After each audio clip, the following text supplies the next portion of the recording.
The United States Embassy in London has issued a security alert telling its citizens in the United Kingdom to be cautious after the British government raised the national threat level to severe.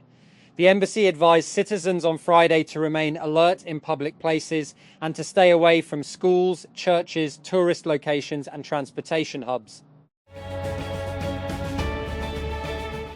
The top-seeded Detroit Pistons recovered from the brink of elimination with an astounding comeback against Orlando, while the Los Angeles Lakers finally saw off Houston at the third time of asking in the NBA playoffs.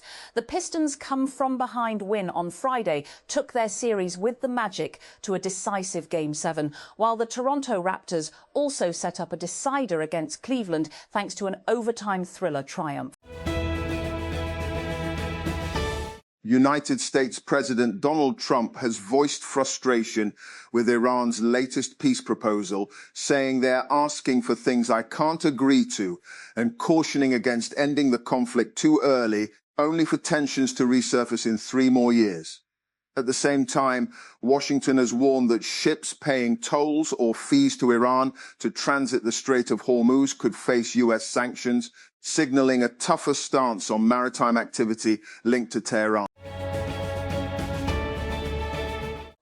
China's ambassador to the United Nations, Fu Kong, has said there is a need to re-examine the UN Security Council's decision to terminate the mandate of the long-standing peacekeeping mission in Lebanon, which is due to end later this year. Speaking to reporters on Friday at the UN headquarters in New York, Ambassador Fu expressed China's deep concern about the situation in Lebanon as Beijing assumed the Council's rotating presidency for May.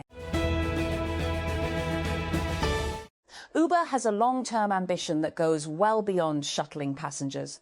The company eventually wants to outfit its human drivers' cars with sensors to soak up real-world data for autonomous vehicle AV companies and potentially other companies training AI models on physical world scenarios. Praveen Nepali-Nagar, Uber's chief technology officer, revealed the plan in an interview at TechCrunch's Strictly VC event in San Francisco on Thursday night, describing it as a natural extension of a nascent program the company announced in late January called AV Labs.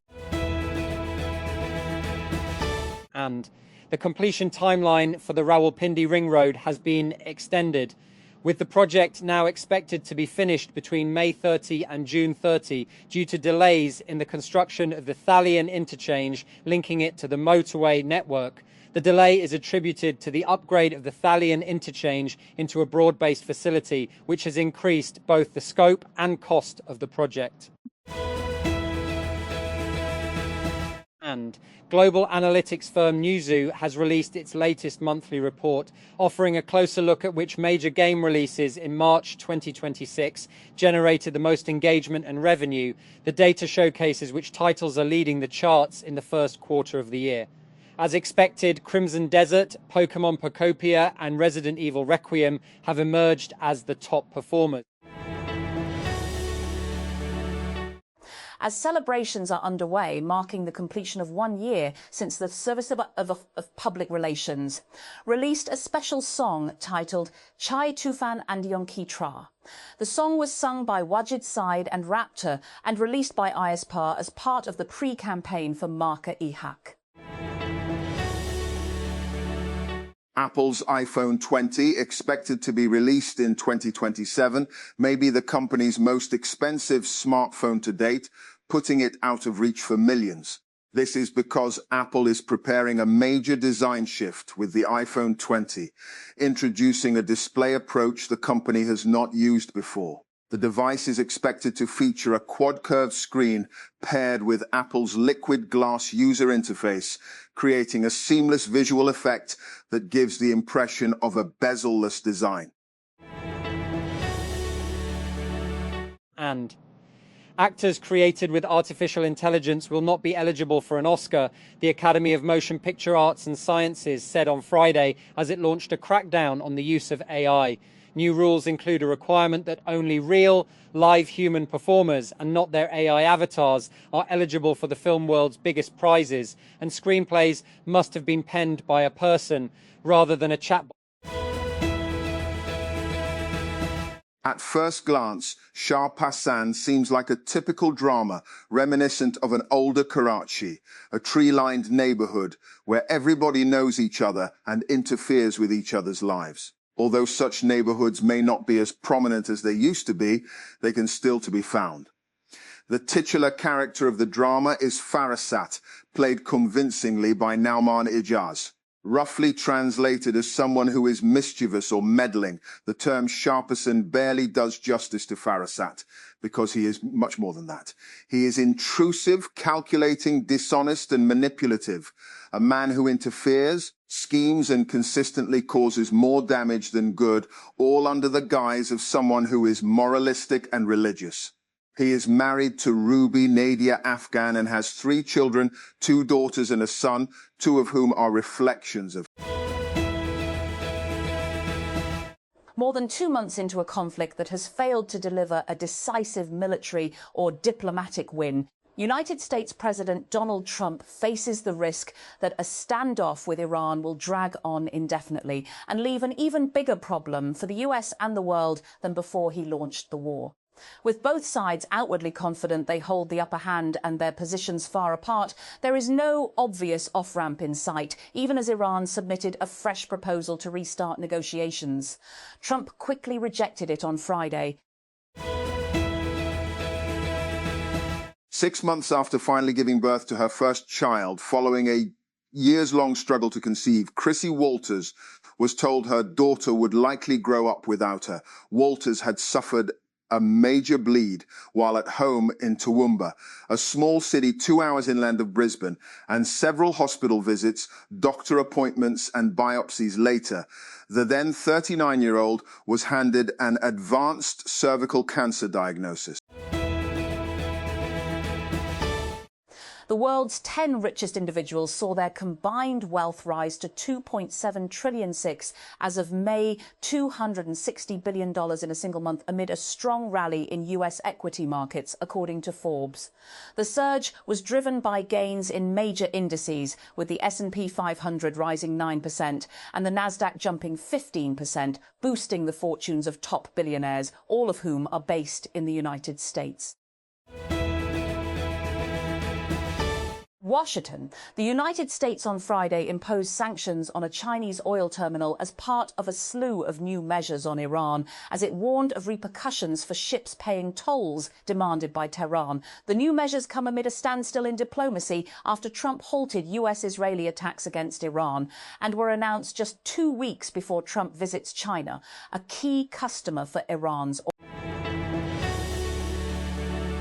And a new documentary series based on hours of previously unreleased recordings made by Diana, the late Princess of Wales, is in the works. Producers on Thursday. Diana, The Unheard Truth, set for release in 2027, 30 years after her death in a Paris car crash, promises to tell the story of the people's princess in her own words. US Defense Secretary Pete Hegseth has ordered the withdrawal of about 5,000 troops from Germany the next year, the Pentagon said on Friday, in the latest rift in transatlantic ties over the Mideast war. The move came as US President Donald Trump announced that tariffs on cars and trucks from the European Union will increase to 25% next week, accusing the bloc of not complying with a trade deal inked last summer. The Cuban government has firmly rejected new sanctions levied by United States President Donald Trump, calling them unilateral coercive measures intended to impose collective punishment on the Cuban people. In a post on social media on Friday, Cuban Foreign Minister Bruno Rodriguez said that these measures are extraterritorial in nature and violate the United Nations Charter, while further asserting that the US has no right whatsoever to impose measures against Cuba or against third countries or entities. And Karachi, the Sindh High Court SHC, has summoned the establishment secretary for not implementing its earlier orders about the proforma promotion of a BS-21 customs officer to BS-22. A 2-judge constitutional bench of the SHC, headed by Justice Adnan Ul-Karim Memon, also directed the secretary to satisfy it as to why contempt proceedings may not be initiated against him.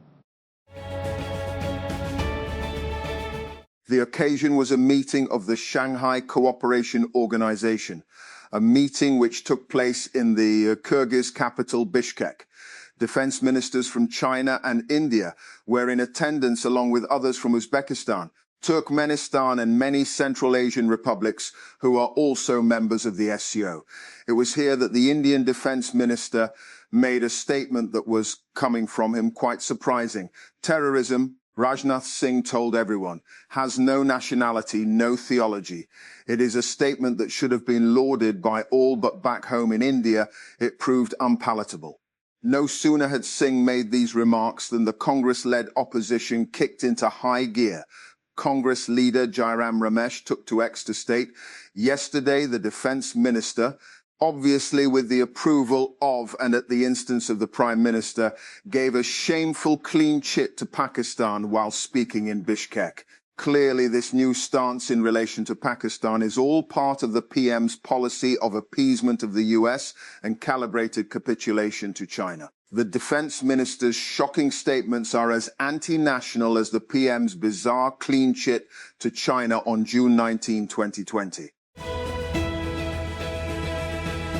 And when the people fear the government, there is tyranny. When the government fears the people, there is liberty. Thomas Jefferson Václav Havel, 1936 to 2011, has been described as a Czech statesman, author, poet, and playwright and dissident. He was Czechoslovakia's last president from 1989 until its dissolution on Dec 31, 1992. And after the Warsaw Pact invasion of Czechoslovakia in August 1968 and suppression of the Prague Spring, he became the leading dissidents against communist rule, for which he was persecuted and imprisoned. President Donald Trump has insisted he doesn't need congressional authorization to continue the war with Iran, arguing that past US commanders-in-chief didn't seek such approval.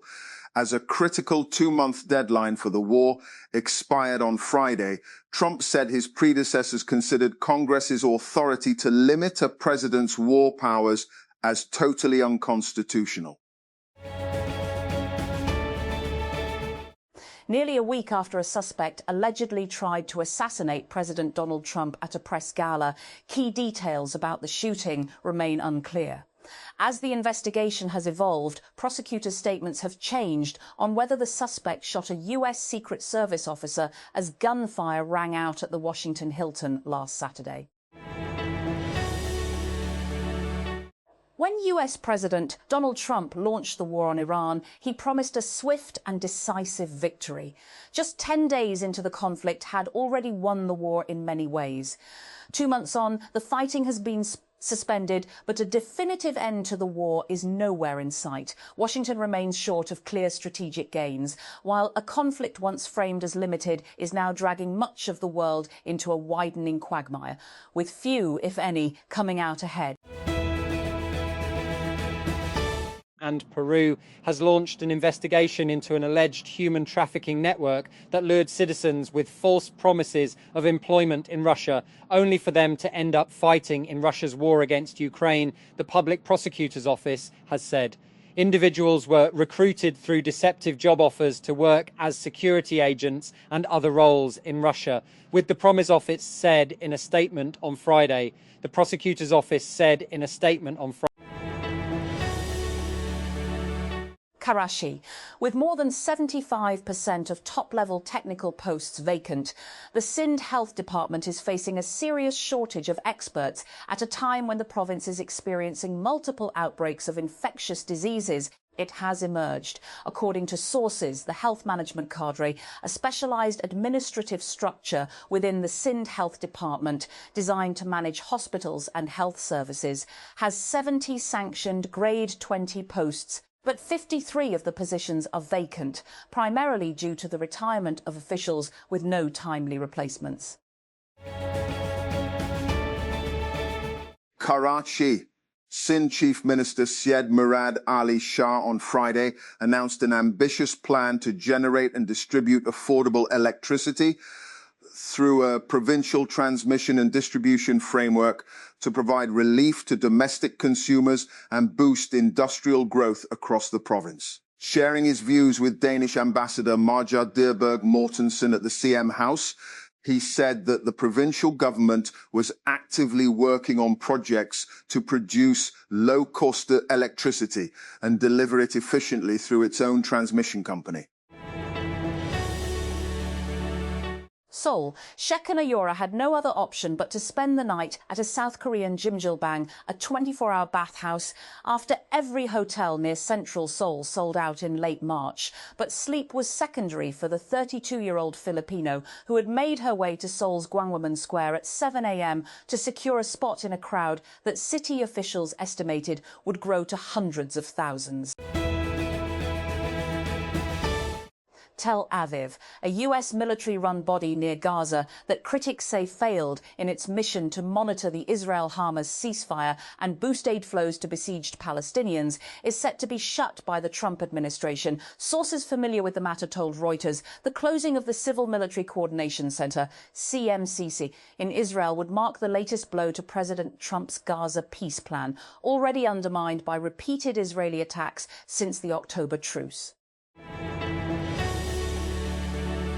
Washington. The United States Air Force has awarded a $488 million contract to Northrop Grumman Systems Corp. for long-term engineering and technical support of F-16 Fighting Falcon radar systems, with Pakistan among the countries covered by the deal. According to an official award notice released this week, the firm fixed-price, indefinite quantity contract will support the APG-66 and APG-68 radar systems used on F-16 fighter aircraft. Work will be carried out in Linthicum Heights, Maryland, and is scheduled to continue through March 31, 2036.